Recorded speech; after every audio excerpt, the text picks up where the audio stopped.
After so many years of missed opportunities, with big fights being all too rarer occurrences, the heavyweight division is finally delivering, with big names facing off against each other on a monthly basis. And in current unified and up until very recently undisputed heavyweight champion Alexander Usyk, I personally believe that we are witnessing one of the greatest heavyweight champions of all time. But to switch things up in today's video, I don't want to talk about the best heavyweight champions. I want to talk about some of the worst. Now, in the current 4-belt era, or the 354-belt era, if you recognise each new belt the WBC seem to churn out on a weekly basis, there have obviously been many champions during my lifetime, which is what I want to focus mainly on, and especially my conscious lifetime, meaning I will be talking about champions that I myself have witnessed. So what I'm looking for here is guys that have held heavyweight world titles, but in my opinion, were nowhere near world level. Guys that would have been beaten by 3 or 4 other fighters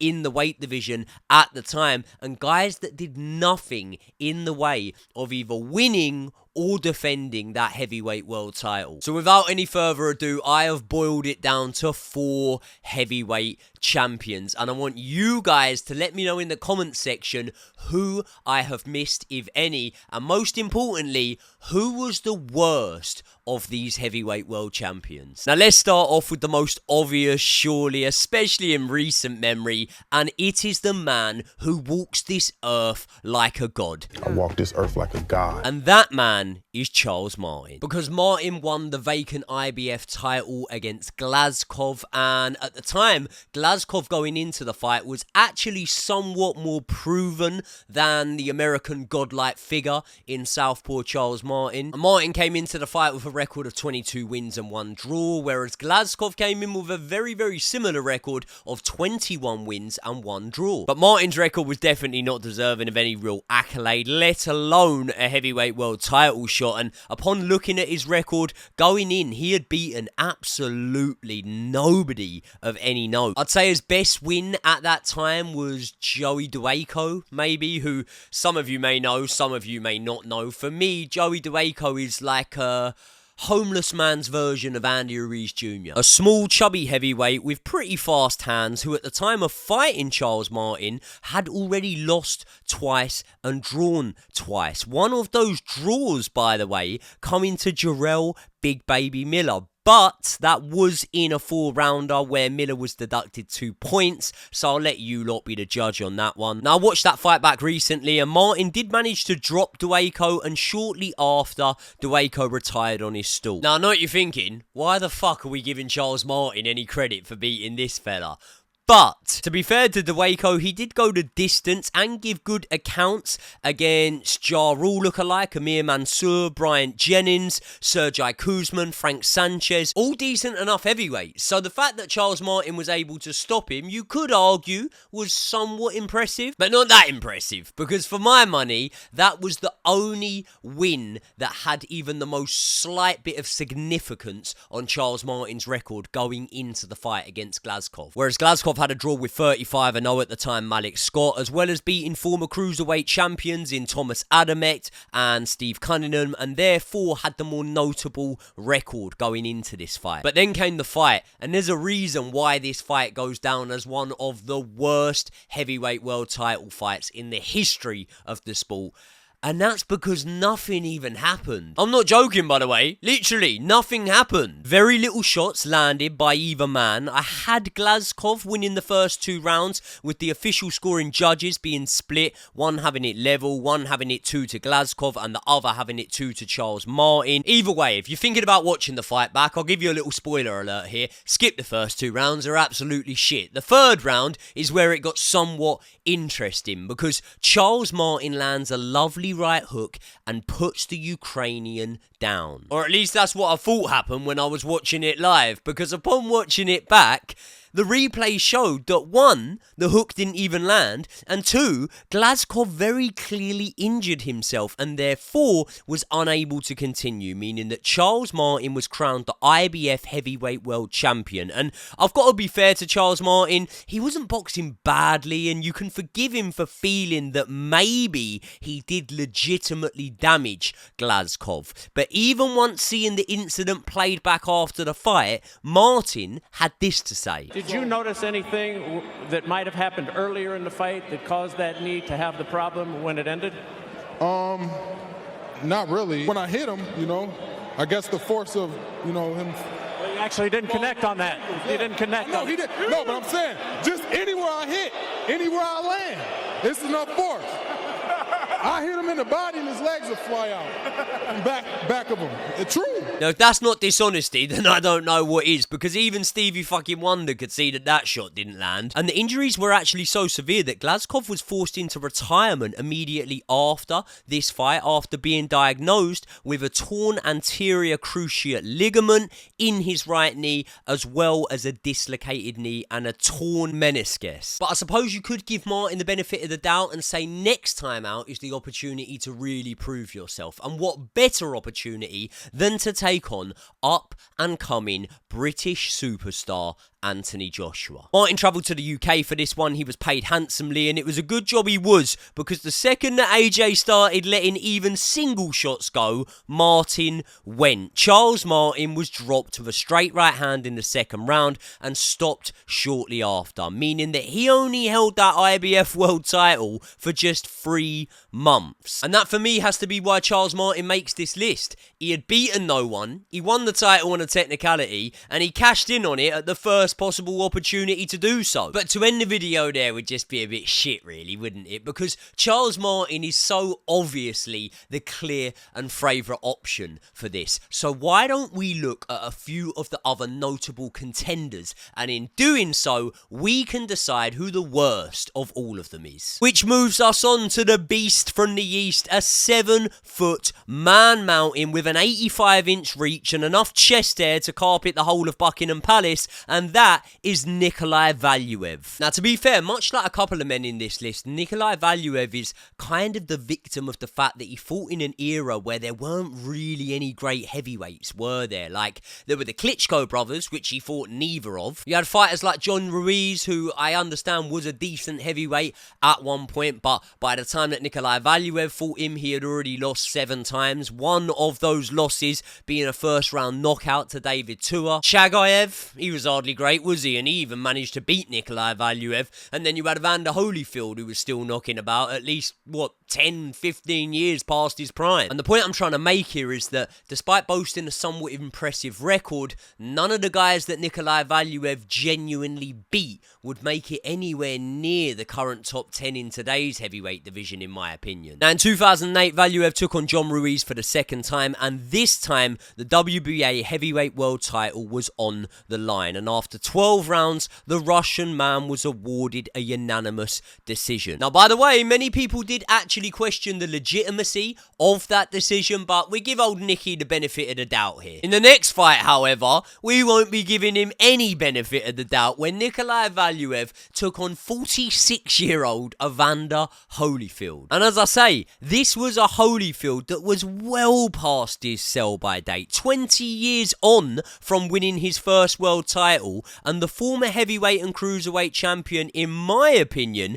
actually rolled back the years, showed great footwork, and for the most part, pretty much schooled Nikolai Valuev in this fight. Yet to the boxing world's disbelief, the judges completely robbed Holyfield on the cards and gave Valuev a win by majority decision. Anyway, karma struck next time out, because Valuev was beat in his next bout when he boxed David Haye, who opted for similar tactics to what Holyfield had, but perhaps being the younger man and maybe a little bit sharper than Holyfield with both speed of hand and foot, gave him the edge on Valuev. To be honest though, I think you could find people that would argue that Holyfield did a better job on Valuev than David Haye even did, but I do believe the fact that Haye visibly wobbled Valuev is probably the main reason why we perceive that win to be better, and the fact that he actually got the win and wasn't robbed on the scorecards this time. I mean, to be fair, they did try to. One judge scored that one a draw, but either way, Valuev was relinquished of his world title, and due to the amount of dodgy decisions that he had had in his career and the fact that at the time of fighting the fighters that he beat,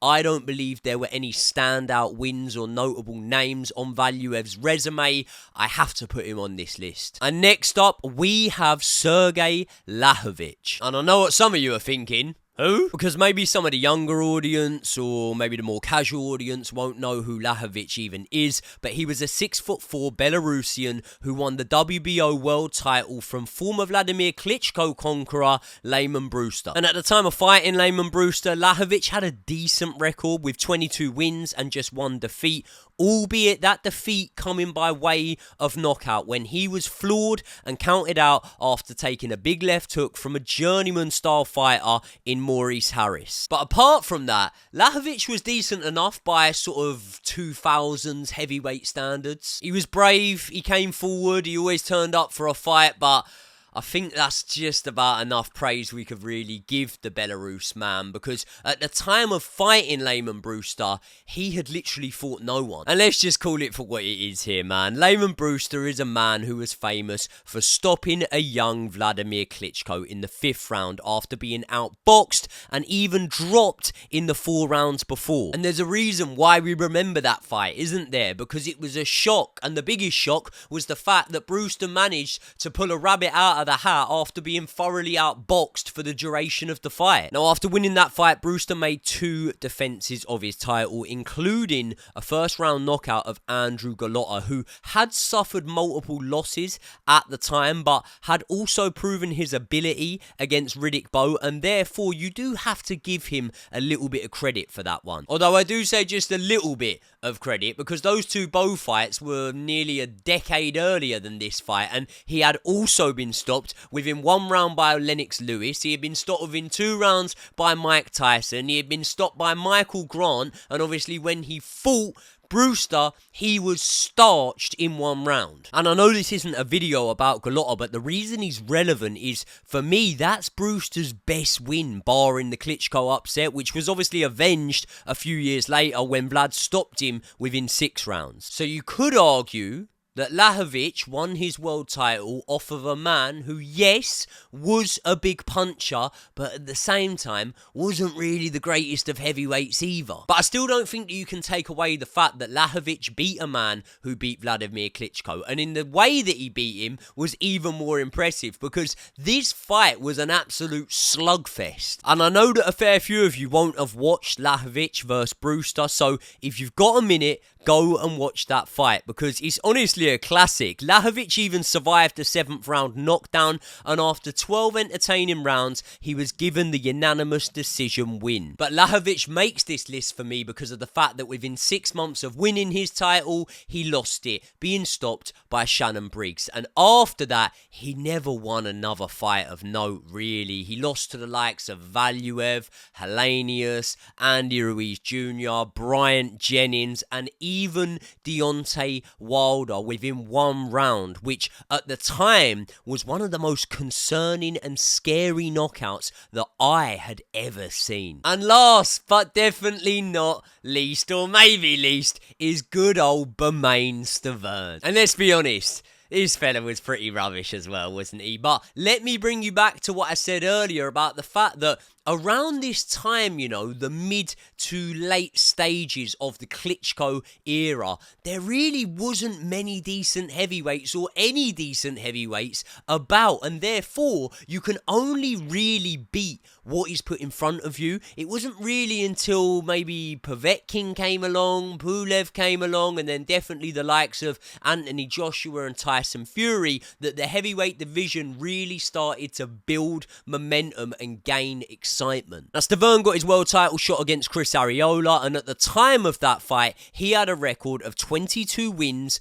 1 defeat, and 1 draw, all being that defeat was a very premature stoppage in my opinion, so I'd have kind of classed him as unbeaten at the time. Now the problem with this was, not only was it for a vacant world title, Stiverne was pitted against Chris Arreola, who he had literally beat in the fight before when he dropped the American on his way to recording a unanimous decision victory. But to be fair, in the rematch, this time Stiverne actually did do a better job and managed to drop Arreola twice and record a TKO win in the 6th round, winning him the WBC world title. And you'd have to say, even by the standards of this list, this has got to be one of the lowest quality heavyweight world title fights that you'll see. And much like the trend that we're continuing to see here on this list, Stiverne lost that world title in his next fight, just a few months later, to 32-0 at the time, Deontay Wilder. What was somewhat impressive though was the fact that Stiverne managed to go the distance with Wilder, who had stopped every single man he had faced before that fight. And I mean, maybe impressive isn't the right word to be fair, because when you pretty much lose every single round to Wilder through being outboxed, probably shows something about your actual boxing ability. Then again, this was actually quite impressive from Wilder to switch tactics and just keep it long and sharp against Stiverne, but for me, the gulf in levels was so clear on that night. Now, Stiverne fought 5 more times after that fight, being beaten in 4 of those fights, including being knocked out in the rematch brutally against Deontay Wilder, and being stopped by both Joe Joyce and even Trevor Bryan, which means that come the end of his career, Bermane Stiverne's best win was Chris Arreola. And that leads me on to the question, out of the 4 fighters that I have just named, who was the worst heavyweight world champion? Well, the obvious option is obviously Charles Martin, isn't it? Because not only did he win a vacant world title, he won it by a technicality, and then within a couple of months ended up getting banged out by Anthony Joshua. But he did go on to have some impressive fights, didn't he, Charles Martin? Albeit in losing, but, you know, he fought Cal Naki and he went the distance with him. He dropped Luis Ortiz a couple of times to memory in that fight. He pushed Jared Anderson all the way to the end. So despite never being anywhere near world level, he did actually show himself to be somewhat of a capable fighter after that. So I don't actually think that you can definitively say that Charles Martin, the man who walks this earth like a god, is the worst ever heavyweight world champion. Then we move on to Blachowicz, and obviously he beat Brewster, and say what you want about the level of Brewster, he did still have a win over Vladimir Klitschko, and I do still think that that holds significance. And out of the 4 heavyweight world title fights that we have spoke about in this video,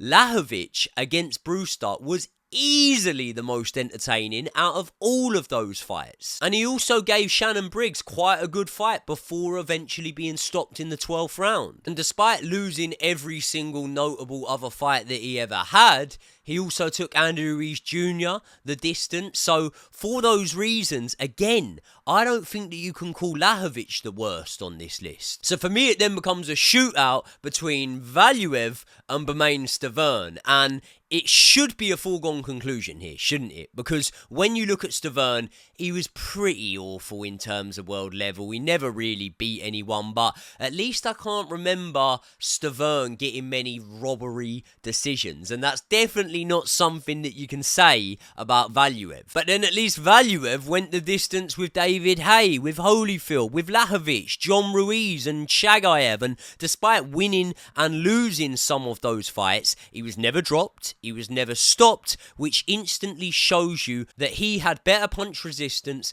than Bermane Stiverne. And it also shows you in those names that I've just mentioned, the caliber that he fought at in comparison to Bermane Stiverne. So yeah, do you know what? This isn't even hard, is it? It's Bermane Stiverne. There is your winner. Bermane Stiverne is the worst heavyweight world champion of all time. And yes, I understand that he went the distance with Deontay Wilder and he was the first man to do so. But despite talking big in the press conferences and getting a bit angry and whatnot, because I'm a king. If that's what it takes for me to take that title, that's what I'm going to do. He was absolutely starched in that rematch with Deontay Wilder, and he was stopped 4 times in his career. He was dropped 7 times in his career, and he lost 6 times in his career, with his best win being Chris Arreola. So after deliberating and putting a lot of thought into what is probably been a pretty long-winded video, there's my conclusion. The answer's pretty easy. For me, the worst of all time was Bermane Stiverne, but I'm really interested to hear who you guys rate as the worst heavyweight world champion of all time. So let me know your thoughts in the comments. Please do me a massive favour, subscribe to the channel if you're not already. I'm working really hard on this. I'm trying to bang out the content for you guys. We're building a nice little base of subscribers here and people that are interacting, so I'm very grateful of that. Let me know your thoughts. I will see you all in the next one.